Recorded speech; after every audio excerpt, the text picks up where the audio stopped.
একদিনের আনন্দ 365 দিনের আশা। আমরা সতীশ সংঘের ছেলেরা বস, এটাই আমাদের ভালোবাসা।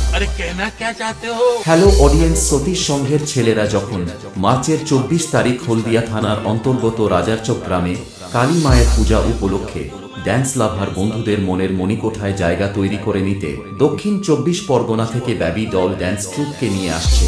আর সঙ্গে যখন miss Riya, miss Swapna, miss Rani, miss Puja, miss Sushmita, miss Priyanka, miss Payel, miss Pakhi থাকছে, তখন তো সবাইকে দেখতে আসতেই হবে। Baby doll dance troupe booking করার জন্য যোগাযোগ করুন সোহম কুমার 8293779407।